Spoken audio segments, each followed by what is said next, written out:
Suddenly I got very tired, and with all my might I was unable to keep my eyelids open. My eyelids closed like I was going to sleep a very heavy sleep. As soon as they closed, I remember standing there looking at my bare feet. I was standing on a set of gold steps. There were about 4 or 5 gold steps, 30 feet in length and about 3.5 feet wide, with railings on either end. They let down into a garden. At this time, I remember thinking to myself that my chest didn't hurt anymore and that I felt really good. It was kind of like a perfect nothingness. I remember looking up and I saw a crescent-shaped line of huge trees that were about 200 yards away. The bark of the trees was white. The leaves were pink, and there was gold lace coming out of the top of the trees, hanging down with gold stars in the lace. I looked up at the sky, and the sky was also pink. I wanted to see things that were familiar, so I was looking for birds in the sky. There were no birds. I looked down at the garden to see grass, again trying to see things that were familiar. There was no grass, but what I did see was the gold lace, the pink leaves, the trimmings from the tree, and a substance that looked like steel wool. There was also light coming up through the ground. At that time, I wondered to myself, having bare feet, that this stuff that looked like steel wool could not be scratchy. I knew it couldn't be because I was going to go down the steps and walk in this garden. I remember turning to my left, not being able to look behind me, but turning to my left as far as I could and remembering my life and all of my friends and things in my life, my successes and my failures. Not one thing that happened to me in my life mattered at this point because I wasn't there anymore. I was here on the steps, ready to walk down into this garden. I thought about the people that I had known and loved, and at this point I knew that they would have to go through their life and have their own trials. Someday they would end up here where I was. I turned again and looked down into the garden, feeling that I wanted to walk down into it. At that point, I awoke with a doctor shaking my shoulder, asking me if I was okay, and telling me that my heart had stopped.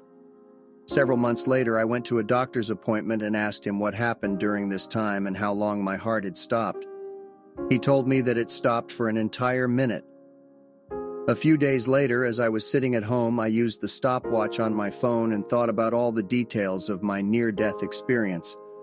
As I stopped the stopwatch, the time it took was 1 minute and 1 second. Since the day that happened to me, I tell my story every day to multiple people. Most people say that it gives them hope. For this experience, I believe I am truly blessed. And I also believe that if I was not a born-again Christian, I would have not experienced this. This story was shared by Daniel C. and happened in 2021. I remember nothing until I am awoken by a loud noise. I look to the source of the noise, and it is the monitoring machine next to my bed. Its alarm is going off, and I notice that all the readings are blank. I remember thinking to myself, that does not look good. A young nurse came running into the ward. I can hear her footsteps as she approaches, and when she is next to me, she checks the machine, then runs off. Several medics arrive with the young nurse and a new machine. They close the curtains that surround my bed. They detach the original machine and start working. I know I am sitting up, but I do not remember looking at my body, which was flat out on the bed. As the medics work, I am overcome with an incredibly intense feeling that I am no longer part of their world. I'm absolutely aware that for me, linear time is no longer relevant. I am part of something else, something where linear time no longer matters. I am struck by this feeling, and as I watch the 3 medics do their work, this sense of detachment from linear time becomes stronger.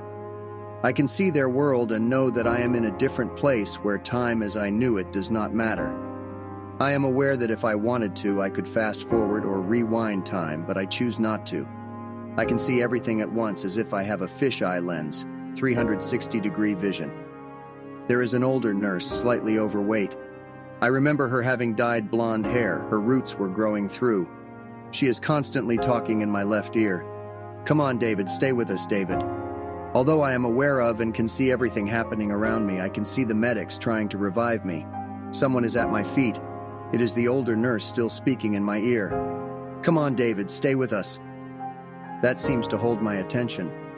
All of a sudden, the closed curtains around my bed open, and 2 small, swarthy males dressed in shabby clothes pull back the curtain and look at me. Their unexpected entrance diverts my attention away from the elderly nurse speaking in my ear. We look at each other while the medics do their work, and I momentarily think, what are the orderlies doing here? The man facing me on my right smiles, and any thoughts I have about orderlies vanish. As we watch each other, he speaks to me without talking and makes an inquisitive gesture as he says to me, "Well, are you coming?" I decline his offer and everything goes blank. When I come around, it is mid-morning and I am quickly surrounded by medics doing their job. I do not remember much detail, but I do remember two things. The other 5 patients in my ward are all staring at me with a mixture of trepidation, fear, and awe. The older female nurse who was telling me to stay with them waits until the medics have finished with their checks and moved on before she leans in close and says, "You had us really worried last night, David. You had us really worried." This story was shared by David C. and happened in 2012.